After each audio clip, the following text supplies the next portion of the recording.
अस्सलाम वालेकुम, कैसे हैं आप सब। उम्मीद करती हूँ आप सब ठीक होंगे और अल्हम्दुलिल्लाह मैं भी ठीक ठाक हूँ। तो आज की जो हमारी रेसिपी है वो है काले चने और उबले हुए चावल, जिसको देखकर ही आपके मुंह में पानी आने वाला है, क्योंकि आपको पता है कि अब मौसम काफ़ी चेंज हो गया हुआ है, गर्मी है। तो गर्मी में इस तरह की चीज़ें बहुत मज़े की लगती हैं और मज़े की वो इसलिए होगी क्योंकि आज मैं आपको इसका ऐसा तरीका बताऊंगी जिससे आप 15 मिनट में सालन तैयार कर लेंगे और आपको गर्मी में चूल्हे के आगे ज़्यादा खड़ा भी नहीं होना पड़ेगा। तो इसके लिए आपने मेरी वीडियो को एंड तक ज़रूर देखना है। अब चने हैं जो मैंने सुबह के लेकर उनको भिगो लिया हुआ था। आपने भी कोशिश करनी है कि आपके चने काफ़ी भीगे हुए हों। जितने चने भीगे हुए होंगे वो उतने ही अच्छे फूले फूले और मज़े के बनेंगे। चने मैंने लेकर धोकर उनको प्रेशर में ऐड कर दिया है। अभी मैंने सिर्फ चने ही ऐड किए हैं। अब 2 से 3 अदद मैंने इसमें बड़े साइज़ के प्याज लिए हैं जिनको मैंने नॉर्मल कटिंग किया हुआ है। 1 अदद मैंने टमाटर इसमें साबुत लिया है। 1 पूरी लहसुन की गट्ठी मैंने लेकर उसको भी अच्छी तरह से छील लिया हुआ है और 2 से 3 अदद इसमें हरी मिर्चें मैंने शामिल की हैं। अब आप ये देख रहे हैं कि अभी ये मसाला साबुत ही है, मैंने इस मसाले के साथ अभी कुछ भी नहीं किया। तो इसको मैं आपको बाद में बताती हूँ कि मैंने क्यों नहीं कुछ किया। पहले आते हैं हम अपने स्पाइसेस की तरफ। स्पाइसेस में मैंने आधा चम्मच हल्दी ली है, 2 चम्मच मैंने लाल मिर्च पाउडर लिया है, 1 चम्मच मैंने नमक लिया है और आधा चम्मच सूखा धनिया पाउडर लिया है। अब ये वाला जो सारा मसाला है मैंने साबुत क्यों रखा हुआ था ये मैं आपको बताती हूँ। पहले आप ये देखें कि पास एक सादा पानी का गिलास भी पड़ा हुआ है।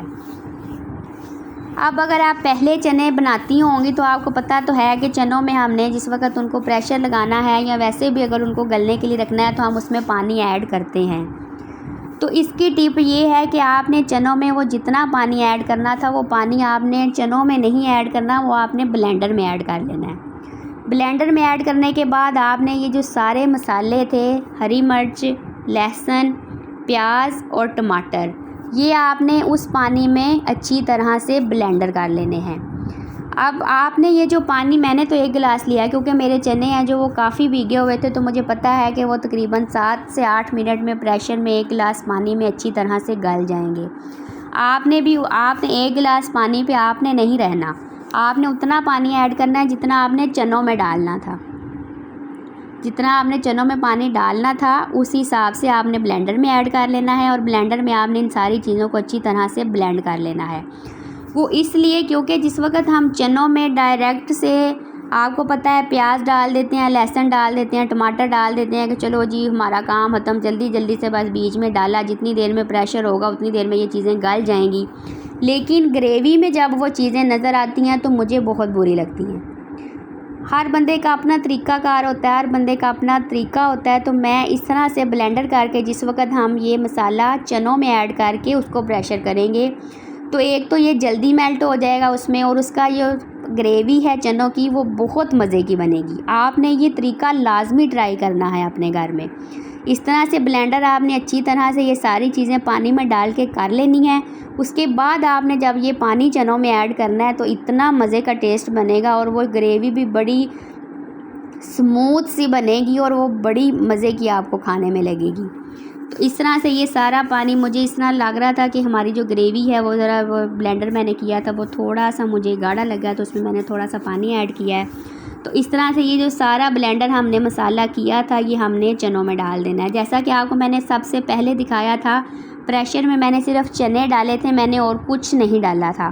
तो अब चनों के बाद हमने वो ब्लेंडर किया हुआ मसाला विद पानी, जिस पानी में हमने ब्लेंड किया था उस पानी में हमने ये ब्लेंडर किया हुआ मसाला उन चनों में डाल देना है। अब इस तरह से डालने के बाद इसको अच्छी तरह से मिक्स कर लेना है। मिक्स करने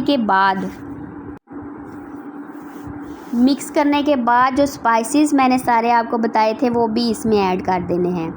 अब ये स्पाइसेस वगैरह सारे इसमें ऐड करने के बाद इसमें लाल मिर्च पाउडर था, सूखा धनिया पाउडर था, हल्दी थी और नमक था। इसको हमने अच्छी तरह से मिक्स कर देना है। ये देखें, इस तरह से एक तो ये जल्दी हो जाएगा, पक जाएगा आपका मसाला, और दूसरा आपको जब आपके चने गल जाएंगे तो उसके बाद इसको ज़्यादा भूनना भी नहीं पड़ेगा।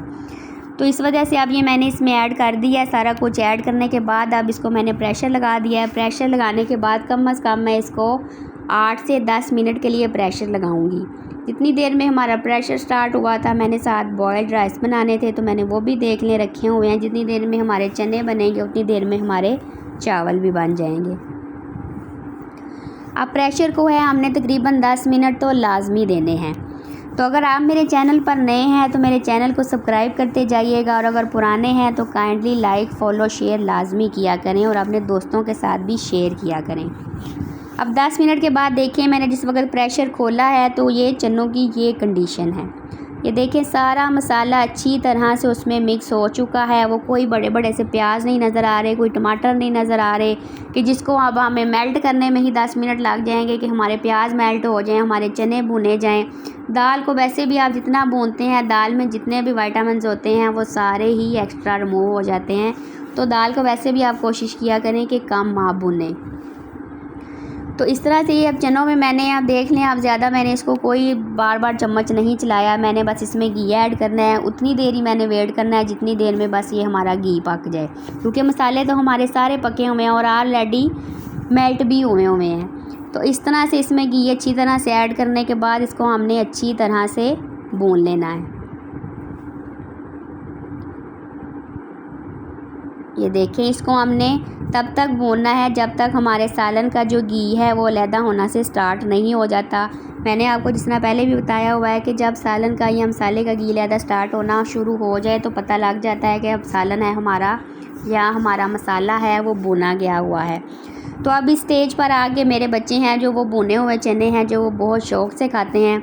इस स्टेज पर आके आप इनको वैसे भी डिश आउट कर सकते हैं, रोटी के साथ ये बहुत मज़े के चने लगते हैं। इस तरह से मेरे बच्चे तो वैसे ही खाते हैं, लेकिन ये रोटी के साथ इस तरह बहुत मज़े के लगते हैं। आप अब इस वक्त में चाहें तो ये चने आपके रेडी हैं, आप इसमें ना भी पानी डालें तो ये खाने के लिए तैयार हैं। इनको आप रोटी के साथ खाएं, ये बहुत मज़े के लगते हैं। अब बारी आ गई हमारे बाकी चनों की तरफ। तो बाकी चनों में ज़ाहिर बात है मैंने इनके साथ उबले हुए चावल बनाए हुए हैं, तो मैं इसमें थोड़ा सा शोरबा बनाऊंगी। मैं तकरीबन 1 गिलास के हिसाब से इसमें पानी ऐड करूंगी। इस तरह से 1 गिलास के हिसाब से पानी ऐड करने के बाद अब मैंने शोरबे को उतनी देर अच्छी तरह से पका लेना है जब तक हमारा शोरबा भी अपना घी अलहदा नहीं कर देता। सालन हमारा तब भी पक्का रेडी होता है जब उसका घी ऊपर आना स्टार्ट हो जाए, या घी अगर भुना हुआ सालन होगा तो घी अलग से होना स्टार्ट हो जाएगा, और अगर शोरबे वाला सालन होगा तो घी ऊपर आना स्टार्ट हो जाता है। अब ये देखें, तकरीबन 10 से 15 मिनट के लिए मैंने इसको हल्की आंच पर सालन को पकाया है। तो ये घी देखें हमारा सारा ऊपर आना स्टार्ट हो गया। इसका मतलब ये है कि अब हमारा सालन है जो वो रेडी है। अब गार्निशिंग के लिए आप इसके ऊपर थोड़ा सा सब्ज़ धनिया डाल दें, सफ़ेद ज़ीरा मसाला डाल दें आप थोड़ा सा, तो ये बहुत मज़े का सालन बनेगा। आपने इस तरीके से लाजमी ट्राई करना है, इससे तो एक आपकी टाइम की बचत होगी। तो दूसरा ये देखें कि इसकी ग्रेवी है जो ये कितनी स्मूथ सी बनी है, इसमें आपको कोई एक्स्ट्रा ऊपर खड़ा मसाला नज़र नहीं आ रहा। तो मेरी वीडियो अगर आपको अच्छी लगे, आप अगर टिपें ट्राई करते हैं तो आप मुझे काइंडली बताया भी करें। वीडियो अगर अच्छी लगे तो उसको भी मुझे बताया करें कि मैंने ये चीज़ अच्छी बनाई है। ज़ाहिर बात है हर इंसान परफेक्ट नहीं होता, कोई गलती मुझसे भी हो सकती है। तो अगर आपको नज़र आए कि ये अच्छी बनी है तो आप मुझे बताया करें, और अगर आपको कोई इसमें गलती नज़र आए तो वो भी आप मेरे साथ शेयर कर सकते हैं। तो ये देखें, ये इसकी फ़ाइनल लुक है। ये सालन है, ये आप रोटी के साथ खा सकते हैं। ये वाले चने, ये दूसरे चने हैं, ये मैंने साथ उबले हुए चावल बनाए हैं। मसलन कि आप 3 तरीके हैं, आप जिस रोटी के साथ खाना चाहें तो रोटी के साथ खा लें, चावल के साथ खाना चाहें तो आप चावल खा लें। क्योंकि अक्सर होता है हर घर में ही वो एक जिस तरह मुहावरा मशहूर है कि जिस दिन चौल पक्के हों उस दिन लाजमी किसी ना किसी ने रोटी खानी होती है। तो ये वो हिसाब है कि चावल भी बन गए हैं और रोटी के लिए भी भुने हुए चने हैं। जिसने रोटी खानी है वो भुने हुए चनों के साथ खा ले। तो साथ में आप देखें मैंने रखा है इसके साथ घर का अचार। तो मेरे मुंह में अब आ गया पानी। अब मेरी तो यहाँ पे हो गई बस। अब मैं जाके इसको ट्राई करती हूँ। तो आपने भी घर में ज़रूर ट्राई करना है, अपनी दुआओं में मुझे याद रखना है। मेरी वीडियो को लाइक फॉलो शेयर लाजमी करना है, सब्सक्राइब लाजमी करना है। मैं अब आपको थोड़ा सा ये देखें, थोड़ा सा हिला के भी दिखाती हूँ कि ये कितना इसका स्मूथ, ये देखें ग्रेवी बनी है। मेरे मुंह में बहुत ज़्यादा पानी आ रहा है क्योंकि मैं चावल वैसे भी गरम गरम मुझे अच्छे लगते हैं, मैं ठंडे चावल नहीं खाती। तो इस वजह से अब थैंक यू सो मच।